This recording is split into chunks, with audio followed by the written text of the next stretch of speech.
이제 신명기 4장을 제가 이게 다 못했더라고요. 그러니까 솔로몬 언약을 시간 남이 이어서 할 텐데. 그런 것 같아요. 저도 그렇고, 신앙이 있는 사람이나, 또 신앙에 입문하는 사람이나, 동일한 건, 뭔가 내가 잘 믿어보겠다라고 하면 다 어려운 것 같아요.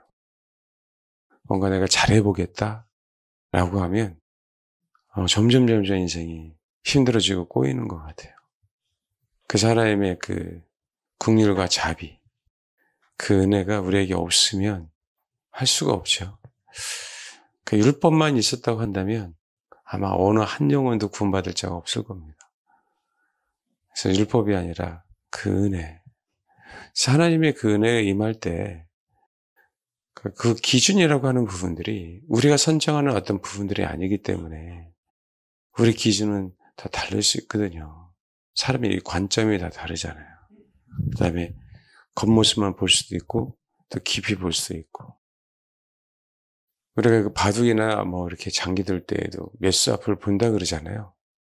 그런 거는 그냥 우리가 연구해서 될 일이 아니라 뭔가 인생을 살다 보면 또 경험하다 보면 또 그 안에서도 세밀하게 어떤 느낌이 다른 부분들이 있거든요. 그래서 연세 드신 분이 때로는 우리보다 더욱더 어떤 면에서 지혜로운 부분들이 있는 분은 뭐냐면, 경험하지 않으면 할 수 없는 것들. 우리 기준은 뭔가를 잣대를 가지고 명확하게 선을 그을 수도 있는데, 연세 드시면 그 선이 명확하지 않은데 그런데 거기에 생명이 있는 경우가 있거든요. 그래서 신앙생활 하다 보면 여기 보니까 그 모세가 그런 얘기를 해요. 이스라엘아, 이제 내가 너희에게 가르치는 규례와 법들을 듣고 준행하라.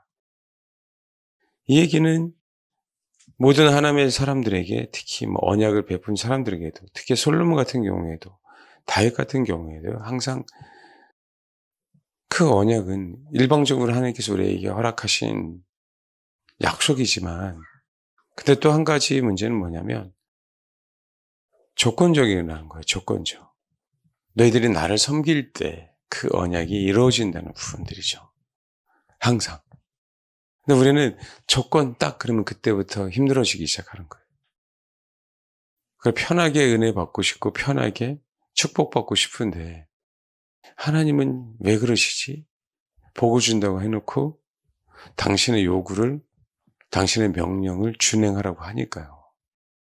근데 이게 뭐냐면, 우리가 하나님의 은혜를 알면 알수록 이 조건은 우리에게 짐이 되지 않은데, 하나님의 은혜를 모르면 모를수록 이 조건이 우리에게 짐이 되기 시작해요.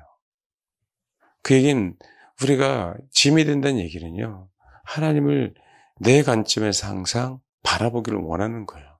그러니까 신앙이 어리면 어릴수록 기준이 항상 자기 관점으로 하나님을 바라봐요. 그래서 자기 관점으로 하나님을 이용하고 싶고, 내가 기도하는 것들을 꼭 하나님이 들어주기를 원하고, 그러니까 진득하게 하나님의 뜻이라고 하는 그 부분들을 못 기다리는 거예요. 그래서 우리가 준행하기 굉장히 어렵습니다. 그래서 때로는 이렇게 따지면은요, 신앙생활하기 굉장히 힘들어요. 율법을 지켜야 되니까. 그래서 어떤 사람들이 그렇죠. 이 관점으로 본다면, 예수 믿으면 좋아요, 예수 믿으면 천국 가요, 예수 믿으면 행복해요라고 하는데, 막상 믿고 났더니, 여러분, 저와 여러분 한번 보세요. 자아가 죽는 게 얼마나 힘들어요. 기분 좋아요? 그렇죠. 기분 나쁘잖아. 근데 왜 죽으려고 그래요? 기분 나쁜데 왜 죽으려고 하냐? 굉장히 힘들죠. 근데 그럼에도 불구하고 신앙이라고 하는 그 생명이 우리를 받쳐주고 있으니까 이겨내는 거거든요. 근데 그 생명이 없는 사람들은 그때부터 떨어져 나가기 시작한단 말이에요. 나 이러고 싶지 않다. 훈련 받고 싶지 않다. 다룸 받고 싶지 않다. 가르침 받고 싶지 않다. 라고 이제 그런 현상들이 이렇게 나타나기 시작하죠. 그 선까지. 그걸 나타나는 그 선, 소위 얘기하는, 야, 규례와 법들을 듣고 준행해야 돼. 라는 그 선에서 우리가 아멘이 되는, 그 시점까지 오게 하는 게 정말 어렵습니다. 제가 목회를 해보면. 대부분 다 그 선에 근접하면 미혹당하거나, 근접하면 자기 기준이, 그죠? 자기가 생각지 않았던 자기 기준이 명확해져서, 자기의 판단으로 떠나가거나, 라고 하는 부분들이 굉장히 많아져요. 가까워지면 가까워질수록. 근데 있잖아요. 이 선도조차도요, 아까 말씀드렸잖아요. 막 간구해서 기도해서 될 일이 아니거든요. 말씀 그대로 그냥 내가 꾸준히 주를 추구했더니 힘들어도 하나님의 말씀에 순종했더니 어느 순간 이게 넘어가 있는 부분들이거든요. 아멘? 네, 그거는 내가 어떤 노력이나 어떤 훈련만이 아닌 뭔가 하나님의 때에 뭔가 내라고 하는 그 인생 가운데 하나님이 개입하지 않으면 안 되는 부분들이거든요. 그래서 사실은 그 은혜예요. 근데 그걸 우리가 노력으로 훈련으로 찾으려고 하니까 그 노력과 훈련을 찾는 그 한계를 넘어가기 너무 어려운 부분들이에요. 그러니까 여기에 항상 딜레마가 있어요. 여기에. 그러니까 저희는 하나님의 말씀을 가르치지만 가르친다고 우리가 변화되면 너무 좋은데 오늘 하나님의 말씀 듣고 아멘 하면 그냥 확 변하면 너무 좋은데 그게 아니라는 거 너무 잘 알잖아요. 그리고 머리가 잘 돌아가는 사람은 아휴 이제 또 힘들어졌다. 어떤 사람은 그래요. 이제 은혜 받았네. 근데 가만히 보니까 은혜를 그냥 겉으로만 받게 되면 뭐예요? 아휴 이제 힘들어졌네. 기도해야 되지. 내 마음대로 못하지. 이건 못하지. 저건 못하지. 내가 하고 싶은 것보다 하지 말라는 게 더욱더 많아지기 시작하는 거예요. 그러니까 이 선을 넘어가지 못하더라. 어린 사람이면 어린 사람일수록. 이게 숙제예요. 이게 숙제 목회자에게. 이제 방법은 없어요. 하나님의 긍휼하심을. 아까도 제가 말씀을 드렸는데 우리가 사탄과의 싸움에서요. 어떤 영적인 싸움에서 예수 이름으로 그렇게 외쳐댔는데도 소위 얘기하는 죽지 않는 경우가 있거든요. 하나님이 왜 인생 가운데 그런 상황들을 허락할까? 내가 그렇게 기도했는데도 이렇게 자아가 죽지 않을까? 내 본성이 이렇게 살아있을까? 정말 노력하거든요. 소위 얘기하는 내 자존심 버리려고. 소위 얘기하는 내 치부를 진짜 드러내고 싶지 않거든. 내 문제뿐만 아니라 내 남편, 내 아내, 내 자식 문제를 생각하면 정말 정상적으로요. 그것에 온통 신경을 쓰면은요. 못 견딥니다. 제가 최근에도 마찬가지예요. 목회를 정상적인 사고로 하다 보면요. 얘는 목회 못해요. 스트레스 받아갖고. 내가 하나님 앞에 소위 얘기하는 맡기는 부분이, 이런 맡긴다고 하는 부분들도요.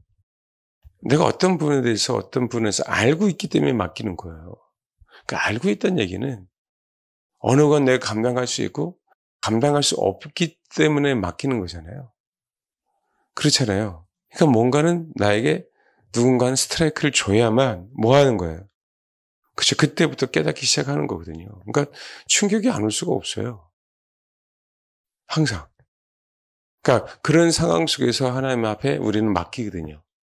우리 자아도 그렇게 씨름했는데 도대체 안 되니까 뭐 하는 거예요?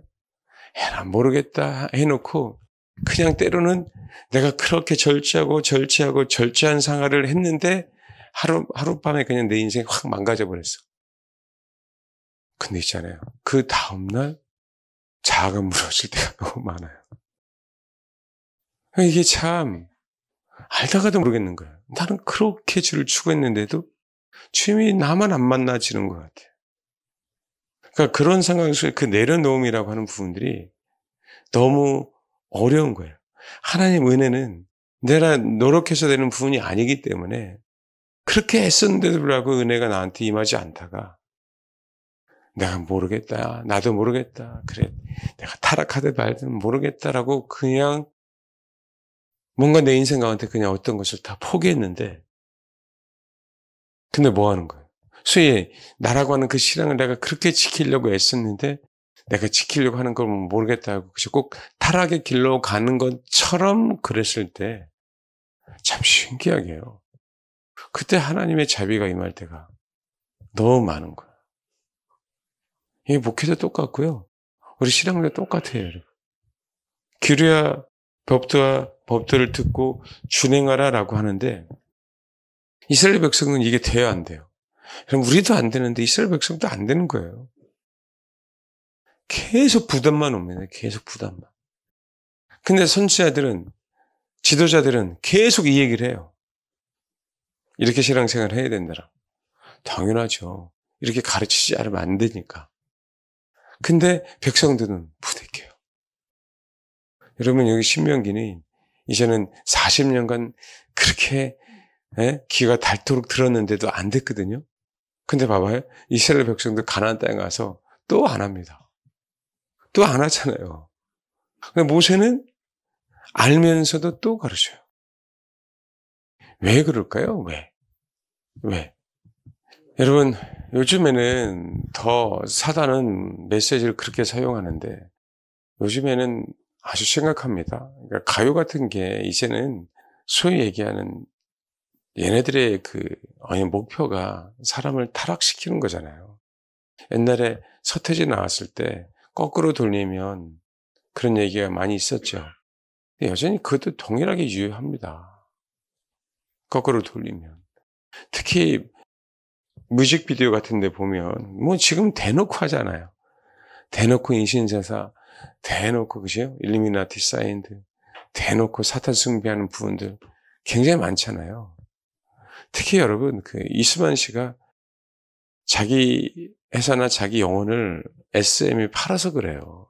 로스차일드 가문에 자기를 받았잖아요. 자기를. 그 후에 비디오 자체가 뮤직비디오 자체가 완전히 다 더 바뀌었어요. 그 이후에 K-팝이 유명하기 시작한 겁니다. 누군가가 띄워주지 않으면 안 되거든요. 자꾸 노출시켜줘야 돼요. 그 얘기는 중국 돈을 자본을 가지고 들어왔으니까 뭐 하는 거죠? 언론이. 그렇잖아요.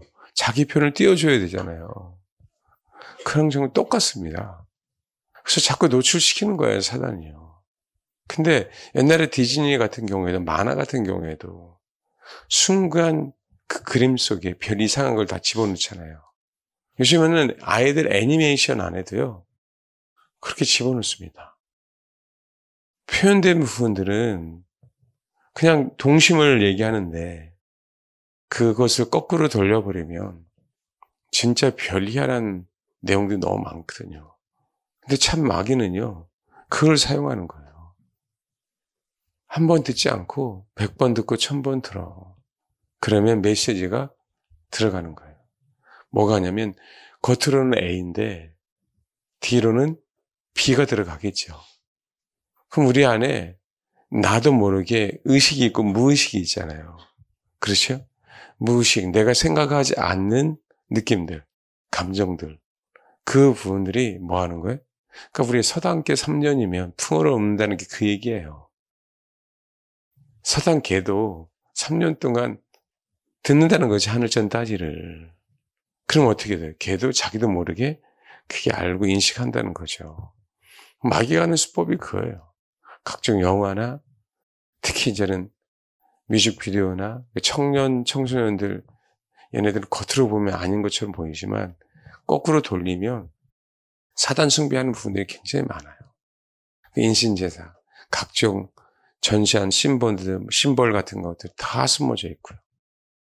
우리 눈으로는 인식 못해 이성으로는. 근데 그게 우리 안에 새겨져서 메시지가 되는 부분들이에요. 사탄은 정확하게 하나님의 마음을 훔쳤습니다. 하나님의 계획을. 물론 그 계획이라고 얘기하는 부분들은 하나님의 교육 방식을 훔친 거하고 똑같아요. 쉐마 이스라엘아 들으라라고 얘기할 때 있잖아요. 들으라라고 얘기할 때 6장 한번 보세요. 신명기 6장. 7절 봐봐요. 내 자녀에게 뭐라고요?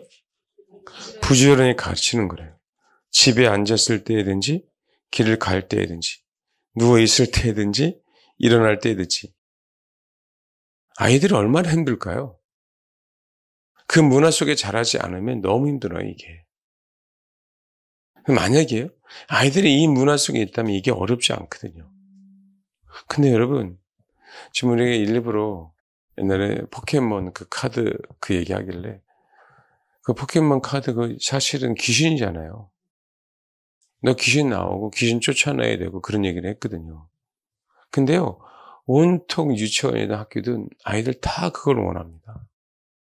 그냥 일상에 젖어들어 있는 거예요. 그 포켓몬은 귀신이잖아요. 그 귀신놀이 하는 거하고 똑같거든요. 어렸을 때부터. 세상 그걸 받아들이게 하는 거야, 아이들에게. 그럼 뭐가 되냐면요, 이게 안 들려요. 부모님의 말이 안 들리기 시작합니다. 좀 더 커지면. 왜요? 쌓였기 때문에. 원래는 뭐예요? 원래는 이 문화 속에서는 듣거든요. 핸드폰이 왜 위험합니까? 마귀가 자기 문화를 그 핸드폰을 통해서 창조한 거잖아요. 근데 거기에 익숙해요. 그 부모 말을 듣지 않나요? 왜요? 거기가 자극적이고 거기가 좋거든요. 그 상황이. 아이들 속에 순수하지 않는 거예요. 그러니까 안 들리는 거예요. 그럼 뭐예요? 얘네들 세상에서 자기들 모르게 듣는 게 너무 많아. 아이들 사이에서, 선생님들 사이에서. 그죠? 꼭 미디어에 노출되지 않았다 할지라도 별의별 게 다 있잖아요. 그 상황 속에서 우리 아이들은요, 집에서 가르칩니까? 안 가르치잖아요. 시간도 없어요. 교회에서 일주일에 한 번. 아이들 관심 있어요? 관심 없거든요. 진짜 다 망가지거든요. 정말. 그거 알면서도 모세는요, 그걸 알면서도 모세는 계속 신명기 4장에 있는 얘기를 할 수밖에 없는 거예요. 이들이 봐봐요. 광야 40년간 여러분 어떤 문화가 있었어요? 사단이 어떤 문화를 창조했습니까? 아니잖아요. 근데요, 애굽의 430년간이라고 하는 소위 얘기하는 1세대가 아니고 2세대인데도 불구하고 뭐 하는 거예요? 20세 미만의 친구들만 살아남잖아요. 그럼에도 불구하고 그 애굽 문화가 아직까지 여전히 그들을 사로잡고 있는 거예요. 하나님께서 싹 쓸어버린 게 아니잖아요. 20세 미만이잖아요. 그 이만큼 굉장히 무섭다니까요. 적어도 애굽 문화가 1살부터 20세까지는 왜요? 한번 생각해 보십시오, 여러분. 출애굽을 시켰어요. 이들이 430년간 신앙을 유지한 게 아니에요, 여러분. 각종 그들의 신과 같이 노출된 상황에서 애굽은 신이 너무 많았거든요. 한번 생각해 보십시오. 애굽 사람들이 이스라엘 백성보다 더욱더 잘 살잖아요. 수많은 사람들은 먹고 살아야 되기 때문에 뭐 하는 거예요? 여호와 하나님을 제대로 따랐습니까? 아니에요. 모세가 나타난 부분들은요, 이렇게 하지 않으면 이스라엘 백성에게서 출애굽하지 않습니다. 아예 그들의 신을 하나씩 제거하지 않으면 출애굽이 안 돼요. 안 따라온다니까요. 유승현 대통령 마지막 변론했죠. 개헌을 한다 만다 이런 얘기가 굉장히 나오죠. 탄핵이 각하냐 기각이냐 그게 중요하지 않아요. 각하되든 기각이 되든 이제는 해야 될 일이 뭔지 아십니까? 전면적으로 부정선거를 드러내지 않으면요, 국회 해산 못 시킵니다. 국회 해산이 돼야 돼요. 국회 해산이. 부정선거 이슈 때문에 다시 투표가 돼야 돼요. 그래야만 변화되지 않거든요. 그럼요, 기각됐든 각하됐든 그렇게 됐어요? 그럼 뭐 할까요? 지속적으로 다시 메시지를 줘야 돼요. 하나님이요, 이스라엘 백성들에게 한 단계 애굽에서요, 그렇죠? 그들이 신을 하나씩 쳤죠. 그렇지 않으면 안 바뀌는 거예요. 그렇지 않아도 안 바뀌는데 1단계부터 그냥 장자를 딱 쳐서 데리고 나왔으면 더 안 바뀌었을 거예요. 더 안 바뀌었을. 충격이 아니라 우리 혼은요, 쉽게 변화되지 않아요. 내 안에 여러분 똑같아요. 우리가 왜 혈관을 그저 나이 먹으면 고지혈증에다가 혈압이 높아지고 왜 그러겠어요? 내 몸에 내 혈관이 좋지 않은 것들을 계속 먹어야 돼서 나도 모르게 쌓여진 거 아니에요. 근데 그걸 한번 그냥 고압으로 쏘면 됩니까? 혈관 터져버리지. 살리려면 그럴 수밖에 없는 거예요. 그 영혼을 단 조금이라도 살리려면 하나님이 왜 지겹도록 그냥 한 번에 끝내지 않고 한 단계 그렇게 하셨을까? 애굽에 물들지 않는 사람들부터 그 혼안에 있는, 그 혼안에 있는 신앙을 바꿔줘야 돼요. 430년간요, 이스라엘 백성들에게 여호와 하나님은요, 죽은 하나님이에요. 그렇게 부르짖어도 응답하지 않은 하나님이라고. 근데 딱 나타나서 그냥 바로 하면 이 혼이 확 바뀔 것 같습니까? 지금 바뀐 것처럼 보이는데 내 혼안은 여전히 그 우상이라고 하는 그 신들로 그 찌든 때, 그 티끌이 그저 모여서 단단해서 굳어져 있는. 이걸 어떻게 벗겨내요? 벗겨낼 수가 없거든요. 그럼 뭐 하는 거예요? 그조차도 시간이 필요한 거예요. 그조차도. 그래서 어떻게 돼요? 그가 신 하나가 처형함으로 말미암아 그 신을 믿었던 자들이 여호와 앞으로 돌아오고 또 신 하나를 제거하면 그 신을 믿었던 자들이 또 여호와 앞에 돌아오는 거예요. 근데 여러분 봐요. 한 신만 믿습니까? 아니에요, 여러분. 모든 신을 다 믿고 있었어요. 우리가 여호와 하나님만을 믿을 것처럼 보이는데 문화라고 하는 공중의 권세 잡은 자를 따랐잖아요. 공중의 권세 잡은 자. 근데 한 영역이에요? 아니에요, 여러분. 한 영역만이 아니라니까요. 우리 혼이 받아들이는 어떤 그 영역들은. 그래서 내가 메시지를 받아서 자아가 죽어야 된다는 건 너무 아는데 안 되는 거예요. 아는데. 그냥 미치는 거예요. 정말. 그걸 빼기 위해서. 그러니까 우리나라도 마찬가지예요. 이제는 뭐예요? 그러니까 미국의 CPEC에서요. 헌법재판관 8명 딱 띄워놓잖아요. 경고하는 거예요, 경고. 헌법재판관들에게. 메시지를 주는 거예요. 너네 뭐 하면? 탄핵을 인용해버리면 홍콩처럼 될 거야? 누구처럼 될 거야? 라고 뭐 하는 거예요? 메시지를 계속 주고 있는 겁니다. 실제로 고든창이 떠놓고 얘기해요. 근데 봐봐요. 트럼프 대통령이 연설할 때 고든창 당신이 생각하는 것 그 모든 거의 대부분 나랑 일치한다라고 얘기했거든요. CPEC에서. 그 얘기는 고등창이 얘기하는 건 누가 얘기하는 거예요? 트럼프가 얘기하는 거거든요.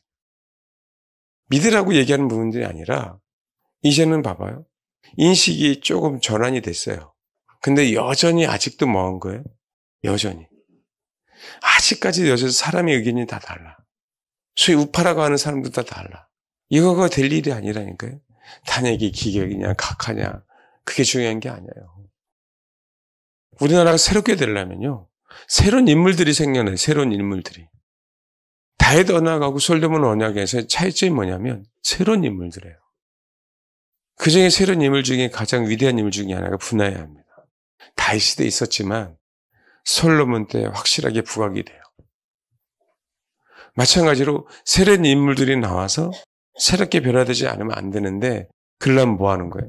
부정선거가 드러나서 이슈가 돼서 국민들이 실질적으로 더 계몽돼야 돼요. 그만큼 어렵습니다. 그만큼. 그러니까 어떻게 돼요? 힘든 거 알아. 아는데도 불구하고 여러분 정말 지루한 싸움입니다. 윤석열 대통령은요. 감옥에 있어요. 사람들은 벌써 그걸 알았으면 지지율이 60% 70%가 돼야 되는데 이 나라 민족을 생각한다면 그렇죠? 우리 같아서. 근데 그렇지 않잖아요. 여전히 말도 안 되는 인간들이 나와서 여전히 그렇죠? 여전히 그 거짓말 하는 얘기 여전히 그 메시지에 속고 있는 사람들이 얼마나 많냐고. 대통령 하나로 바꿀 수 있는 게 아니라니까요. 하루아침에 될 수 있는 게 아니에요. 그 목회도 마찬가지고 우리의 혼이 우리의 자아가 죽는 것도 정말 마찬가지예요. 그건 뭐 하는 거죠? 지속적으로 알리는 방법 외에는 없어요. 모세의 사명은 선지자 사명은 뭐 하는 거예요? 지속적으로 이 말씀을 전하는 것 외에는 없는 거예요. 그게 우리가 해야 될 일입니다. 여러분 점점 인생을 살아가면 갈수록 아무리 뛰어난 사역자라 할지라도 사람을 못 바꾸는구나. 그걸 압니다. 사도 바울이 얘기한 거예요. 사도 바울조차도 사람을 바꿀 수 있어 못해요. 그래서 은혜가 뭔지를 진짜 아는 거예요. 은혜가. 하나님의 은혜를 아는 거는요. 우리가 하나님의 은혜를 돌려드리는 거죠. 돌려드리는 게 뭐예요? 하나님, 날아가는 인생은 피조물이어서 어느 누구에게도 자비를 베풀 수 없고 어느 누구에게도 은혜를 베풀 수 없고 단지 주님의 은혜가 나한테 임한 것처럼 하나님, 저 영혼에게도 주의 자비가 임했으면 좋겠습니다라고 하는 방법 외에는 없어요. 그게 선한 사람이든 그게 악한 사람이든 그런 마음으로 가르치는 겁니다, 목사가. 그런 마음으로. 인간적으로요. 내가 그렇게 외쳐대는데 야 인간아 왜 안 변해라고 얘기하면 가르치는 자도 아직 멀은 거고 받는 자도 아직 멀은 거고 그게 아니더라고요. 주님은 십자가로 당신 희생으로 사단을 이겼어요. 희생으로 이겼습니다. 우리를 바꿔야 되니까 우리 안에 있는 사단의 요소가 있는데 사단의 요소를 하나님이 심판해 버리려고 하면요 우린 죽습니다. 사단을 빼내면 우린 죽는다고요. 그래서 우리를 살리기 위해서 십자가를 사용하신 거고 십자가를 따르는 자들을 온전하게 당신의 사람으로 만들기 위해서 그때 심판하시는 거예요. 그때 우리는 오직 어린 양을 따르는 자들 때문에 어린 양이 어디를 가든지 그분을 쫓아가는 사람들, 그 사람들의 수가 차기 시작하면 뭐 하는 거예요? 하나님은 뭐 하는 거예요? 우리 안에 있는 사단의 요소를 빼내지 않고요. 우리를 공격하는 사단을 뭐 하는 거예요? 치는 거죠. 바벨론의 문화를. 그래서 바벨론을 멸망시키는 겁니다. 그래서 힘이 들지만 하나님의 말씀을 아멘하며 받아들이고 그러면서 뭐 하는 거예요? 아버지의 긍휼을 구하는 거예요. 내 노력이 아닌 진짜로. 그러니까 신앙생활을 하면 할수록 이 부분이 더 명확해지는 거죠. 내가 추구해서가 아니야. 난 그건 당연히 내가 해야 될 일. 진짜 그걸 경험하기 시작하는 거예요. 그걸 아직까지 경험을 못하니까 사역에 초점을 맞추는 거죠. 능력에 초점을 맞추는 거지. 은사에 초점을 맞추는 거지. 뭔가 드러나는 이적과 표적에 초점을 맞추는 거예요. 하나님 나를 사용하시길 바라는 거지. 능력자로, 선지자로, 사도로. 거기에 미혹이 와서 결국은 또 뭐 하더라? 배도하더라. 뭔가 신앙이 있는 것처럼 보이는데 하루아침에 무너지는 이유가 그거예요. 인내하지 못한 이유가 거기라고. 하나님은 참 신기해요. 당신은 거룩하신 분인데 우리 안에는 그 양신을 허용하실 때가 있다는 거예요. 우리 안에 거짓이 얼마나 많아요. 사단의 요소가 얼마나 많습니까? 그런데도 하나님은 길이 참으신다는 거예요. 길이. 그게 아이러니하죠. 그게. 왜요? 결국에 보니까 하나님의 긍휼이 임하지 않으면 사람 변하지 않더라. 여러분 아무리 노력한다 하더라도 하나님의 자비와 긍휼이 임하지 않으면요 사람 변하지 않습니다. 그 마음으로 설교하는 거고 그 마음으로 가르치는 거예요. 똑같이 가르치는 것처럼 보이지만 이스라엘 백성들은 똑같은 저 지겨운 소리 또 하네. 저 지겨운 소리 또 하네라고 할 수 있겠지만 하나님의 사람들은 이스라엘 백성에서는 똑같은 마음이잖아요. 그렇죠? 하나님의 사람들은 똑같은 마음이 아니에요. 똑같은 이론적인 얘기를 한다 하더라도 하나님의 그 자비의 마음으로 그 긍휼한 마음으로 그게 뭐냐면 이스라엘 백성들이 겉으로 캐치할 수 없었던 그들 상상하지 않았던 마귀 새끼가 꼭 소위 광고 영상 사이에 뭔가 하나 삽입해서 사람에게 어떤 메시지를 주는 것들처럼 사람을 변화시킬 수 있는 힘이 그거 외에는 없다라는 거예요. 그들은 똑같은 얘기를 듣는 것처럼 보이지만 왜? 그들의 이론은 그들의 생각은 근데 모세가 얘기하든 선지자가 얘기할 때 뭐 하더라? 그것이 하나님의 긍휼이 그 아래 뭐 하더라? 쌓이더라. 그 메시지가 그래야 된다는 거죠. 메시지가. 그렇지 않으면 어느 누구도 변화될 수가 없어요. 잘나서 변화되는 거 하나도 없어요. 여러분 기도해서 변화된다고요? 그거 하나도 없습니다. 은혜를 알면 알수록. 이해하세요? 그래서 정죄하지 않는 거예요. 왜 안 변해? 내가 전했는데. 가만히 보십시오. 나도 안 변하는데. 어떻게 수십 년 내 멋대로 살았는데, 수십 년 내가 내 안에 쌓아놓지 않아야 될 것을 열심히 쌓아놓고 살았는데, 하나의 폭탄 터뜨린다고 사람이 변합니까? 폭탄 소리예요. 뿡! 변할까요? 안 변해요.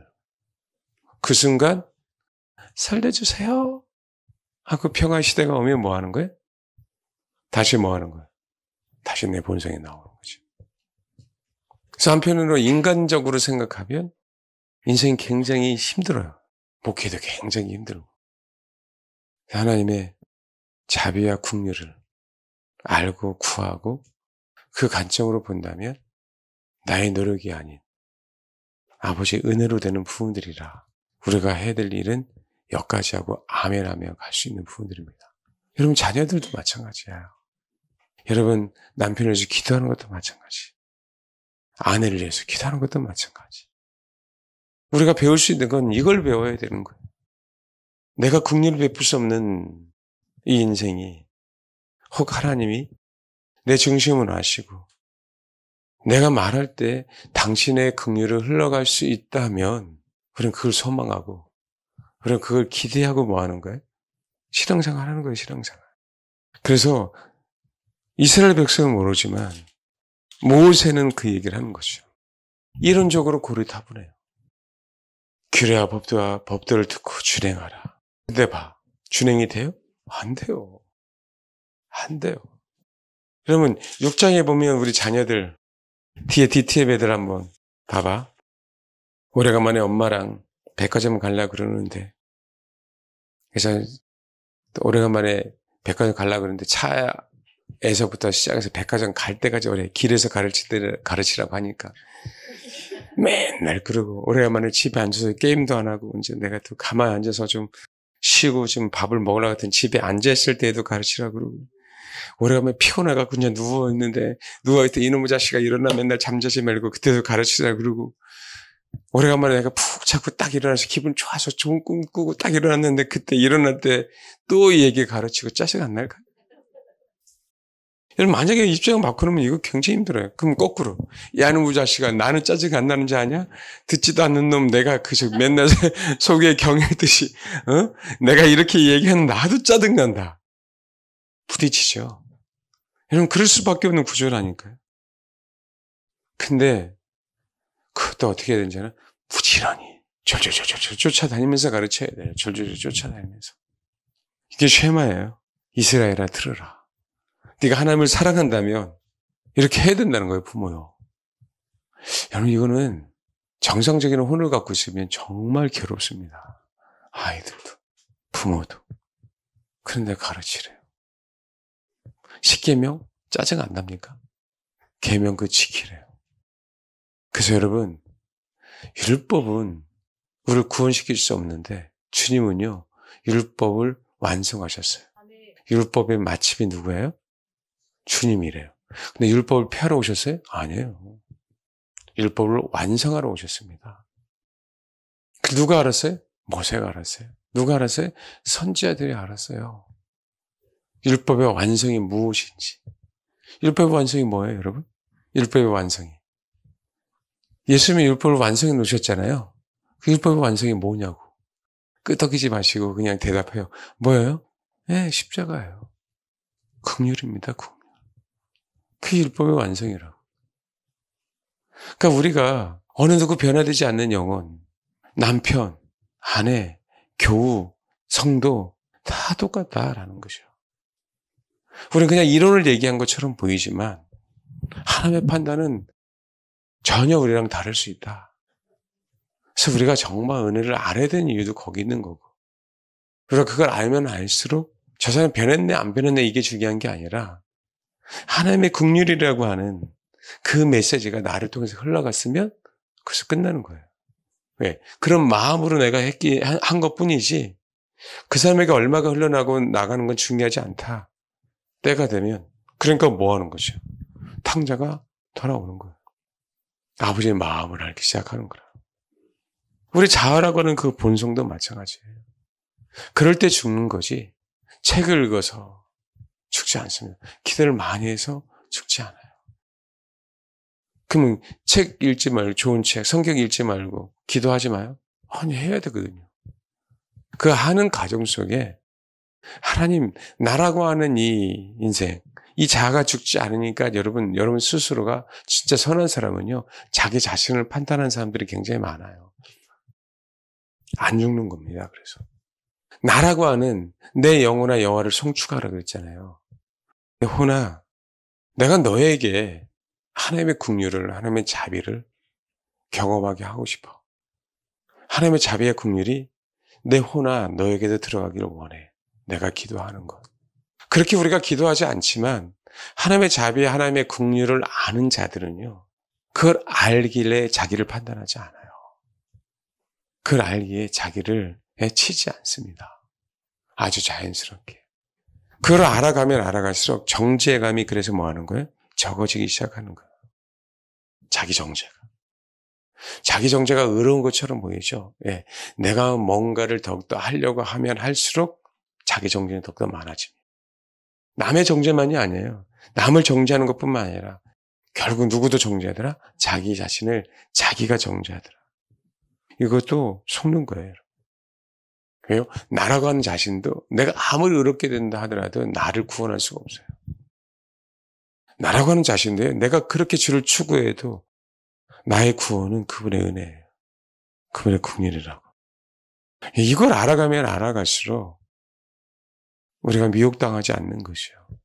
은혜를 알면 알수록 미혹당하지 않아요. 은혜를 자꾸 경험하려고 하니까 미혹당한 거라고요. 느끼려고 하니까 미혹당하는 거예요. 은혜는 느끼는 게 아니라고요. 어찌 감히 그분의 위대하신 창조주가 우리에게 은혜를 베푸는 그걸 느끼려고 합니까? 은혜가 얼마큼 많았어. 은혜가 이만큼 많았어. 그처럼 교만한 거죠. 어떻게 그 은혜를 평가해요? 똑같아요, 여러분. 그 질을 논하고. 안 그래요? 그 은혜는 은혜로 오는 거죠, 그냥. 거기는 우리에게 어떤 평가가 있는 게 아니에요. 은혜이기 때문에. 긍휼이기 때문에. 그냥 얘기하는 거예요. 농부가 있었어요. 진짜 농부가 있으니까 어떻게 돼요? 농사할 수 있는 사람이 필요하잖아요. 그 밭에. 나갔어요. 아침 9시부터. 놀고 있네? 정오에 나가고 놀고 있네? 아니, 마지막에 보니까 이제 6시에 마감인데 5시에도 놀고 있네. 판단하는 거죠. 난 이렇게 많이 열심히 일했는데 더 많이 주겠지. 왜? 마지막에 온 사람 1시간밖에 안 했는데도 그잖아요. 하루치의 품삯을 주니까. 여러분, 일하게 하신 게 은혜야. 난 놀고 있었으니까. 근데 왜 은혜를 지 마음대로 평가해요? 5시에 온 사람이 한 데나리온 하루 품삯을 받았으니까 나는 더 많이 주겠지. 은혜를 모르는 것이 은혜를. 우리 안에 그렇다니까. 우리 안에 그 은혜를 평가해. 그러니까 어떻게 되는 거야? 교회 안에 신앙이 있다 없다 이걸 나누는 거. 나는 하나님 음성 들었다 안 들었다 나누는 거. 나는 천국에 갔다 왔는데 안 되는데 나누는 거.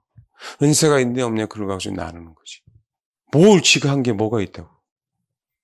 은혜는 그냥 하나님께서 나에게 주어진 상황 속에서 내 일을 감당하면 되는 부분들인데 그게 은혜인데 내가 영향력이 있든 없든 그게 뭐가 중요해요. 진짜 은혜가 있으면 나를 통해서 하나님의 그 은혜를 베풀 거고 다른 사람들에게. 얼마나 많은지 아세요? 교회 안에서도 바뀌어야 될 요소들이. 근데 이 얘기를 할 때 한 번 얘기한다고 되겠냐는 얘기예요. 세상의 가치관은 더 많이 들어와서 불에는 차곡차곡 쌓여져 있는데도 불구하고 여전히 우리는 평가하는 거죠. 그러니까 내가 좀 기도하면 뭔가 된 것처럼, 내가 좀 많이 헌금하면 내가 뭔가 된 것처럼, 내가 열심히 봉사하면 뭔가 된 것처럼, 나도 모르게 우리 혼은. 그래야, 그걸 알아야 우리 자아가 죽어요. 그래야 우리가 살아남습니다, 여러분. 은혜는 절대 평가하지 마세요. 내 안에. 그냥 그 자체예요. 그 자체. 생명을 평가해서는요, 우리 죽습니다. 우리는 심판받아요, 여러분. 하나님은요, 선악도 판단하지 말라 그랬어요. 우리가 판단하는 건 선악입니다, 여러분. 또 옳으냐, 그러냐, 그거 그래, 안 그래? 근데요, 은혜를 판단해요? 은혜는 뭔데? 생명인데? 우리는 그렇다는 거예요. 그러니까 제가 은사주의자나 뭐나 하나님의 임재를 경험했네 뭐였네. 하나님의 임재를 경험하면 그냥 그것을 끝. 얘기하지 마 절대. 절대 얘기하지 마. 떨렸네. 절대 얘기하지 마. 그냥 본인만 간직해. 아시겠어요?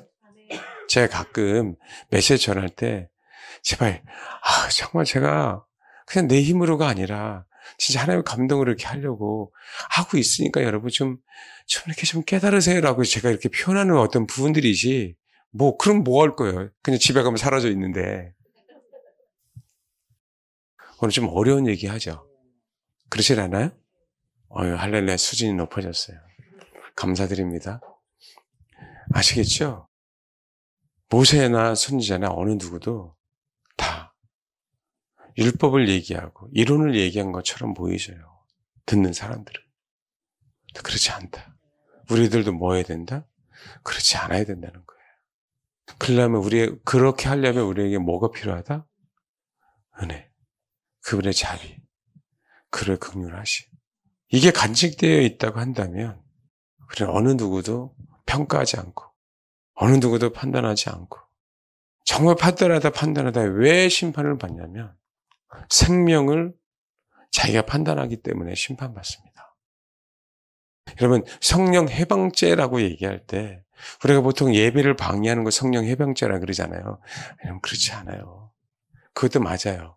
예배를 방해하는 거니까. 판단하다가 헤아리다가 선악을 판단하다가 맞았네. 선이고 악이고 맞아지기 시작하잖아요. 그렇죠? 그 판단조차도 하면 안 되는데 말씀드렸잖아요. 옳고 그름이 아니라 생명을 선악처럼 판단하게 돼요. 생명을 선이라 그러고 생명을 악이라 그러고 생명을 선이라 그런 것도 뭐 하는 거예요? 성령 해방이에요.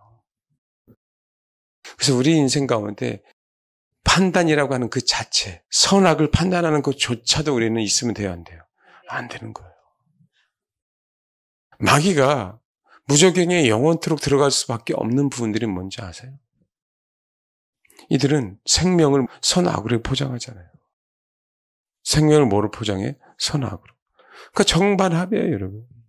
세상에는 생명이 없어. 그 생명은 선으로 나타나는 거고 생명은 그죠? 생명이 아닌 건 악이야. 이렇게 표현하고 있는 부분들이죠. 모든 인류들이 다 그렇게 섞고 있는 거예요. 그럼 정치가 뭡니까? 정치. 치는 다스를 치잖아요. 정자는 발을 정에다가 칠복자를 합쳐놓은 거예요. 바르게 다스리는 게 정치입니다. 올바르게 다스리는 게 정치예요. 그러면 올바르게 다스리는 사람은 누구예요, 여러분? 선악을 판단하는 게 올바른 정치가 아닌 거예요. 세상 정치죠. 세상 사람들이 다스리는 거잖아요. 여러분, 다윗도 마찬가지고요. 솔로몬도 봤을 때요.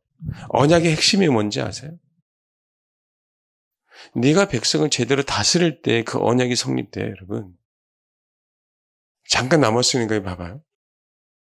열왕기 상 보십시오. 여러분, 솔로몬이 지혜를 구한다라고 얘기하는데 그게 아니고 제가 내용의 핵심이 이거예요. 누가 주의 이 많은 백성을 재판할 수 있사오니까 듣는 마음을 정의에게 주사. 열왕기상 3장 9절.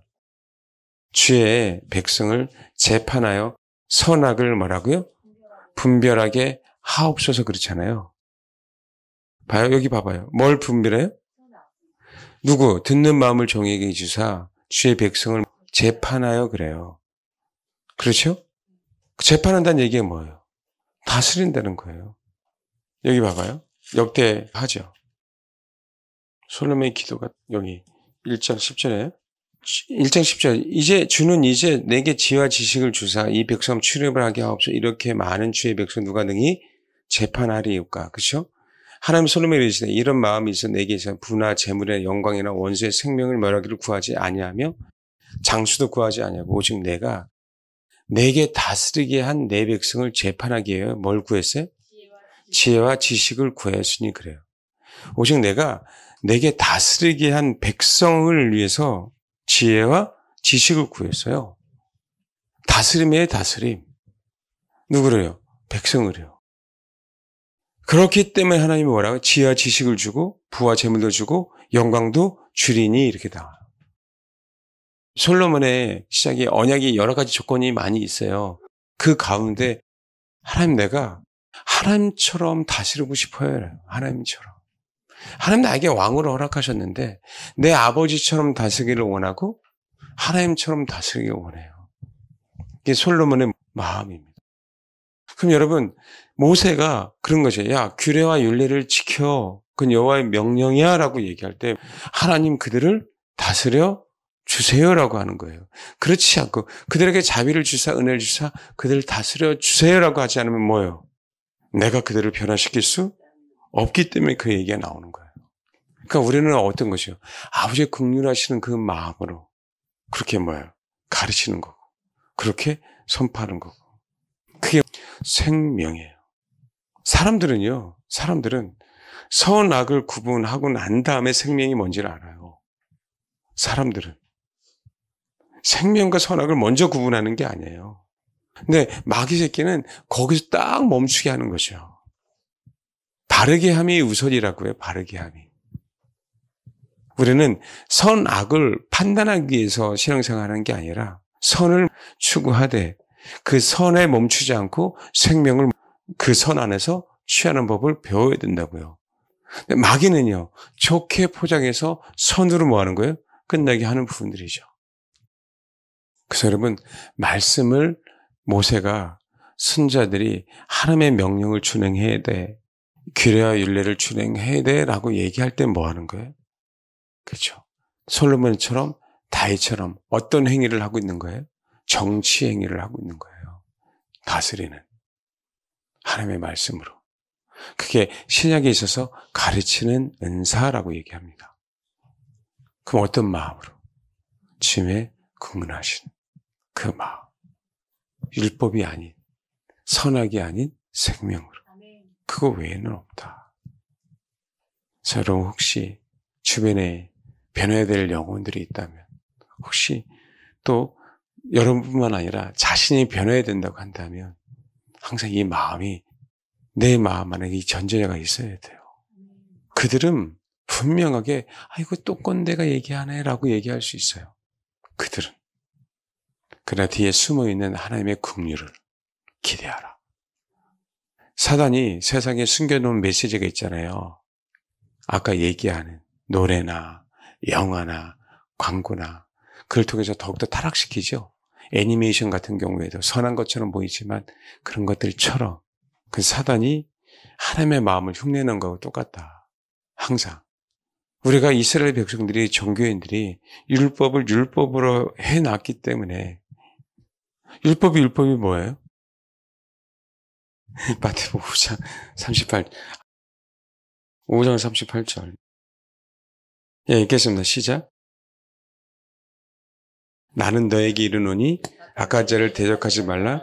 누구든지 내 오른편 뺨을 치거든 왼편도 돌려대며 또 너를 고발할 속옷까지 가고자 하는 자에게 겉옷까지도 가지게 하며 또 누구든지 너를 억지로 오리를 가게 하거든 그 사람과 심리를 동행하고 내게 구하는 자에게 주며 내게 꾸어오는 자에게 거절하지 말라.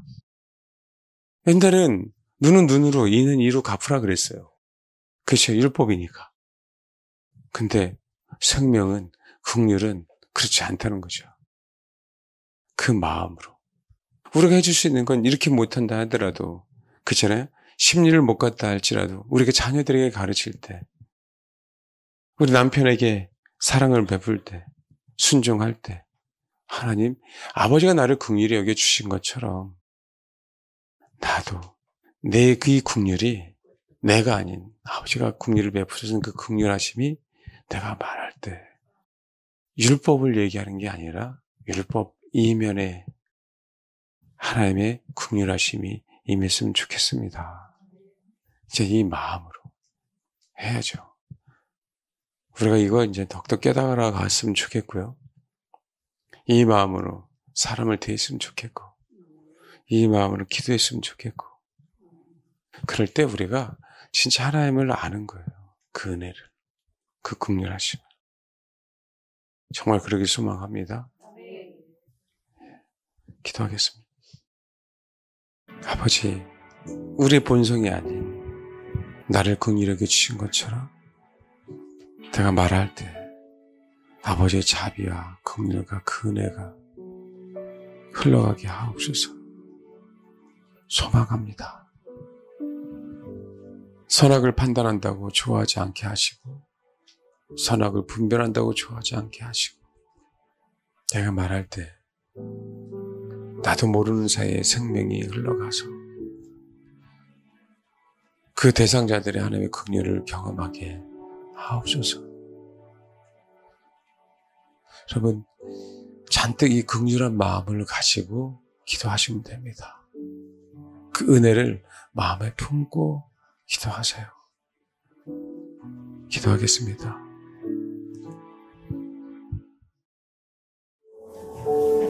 기도하겠습니다. 하나님, 아버지의 긍휼하심 때문에 우리가 존재하고 있습니다. 아버지의 은혜 때문에 우리가 살고 있습니다. 자비가 아니면 벌써 심판받을 존재들입니다. 아버지, 내가 그 은혜를 받았다, 자비를 받았다, 긍휼이 많이 있다 없다 이 문제가 아닌 그냥 아버지의 긍휼이 나에게도 우리 교우에게도 우리 자녀에게도 우리 남편, 아내에게도 임하게 하옵소서. 긍휼로 해결해 주시고 그 긍휼로 그 은혜로 이끌어 주시고 그 긍휼로 주님이 말씀하시며 사역하여 주옵소서. 긍휼하심으로 가르치고 그 긍휼하심으로 기도하고 긍휼한 마음을 권면하고 그 긍휼의 마음을 가지고 품고 때로는 교육하고 훈계하게 하옵소서. 율법이 아닌 우리 안에 있는 주님의 마음으로 우리는 여전히 율법을 가르치겠습니다. 그 율법이 율법되지 않게 하시고 그 율법이 아버지의 긍휼하심으로 우리 입으로 나갈 때 주님 생명이 되게 하옵소서. 단지 그것을 소망합니다. 우리가 가르쳤다고 사람이 변하는 게 아니라 아버지의 긍휼의 하심으로 은혜로 자비하심으로 그렇게 일하실 때 사람이 변화될 줄 믿습니다. 아버지 우리를 그렇게 단지 그렇게 사용하여 주옵소서. 감사드립니다. 감사드리며 예수님의 이름으로 기도합니다. 아멘.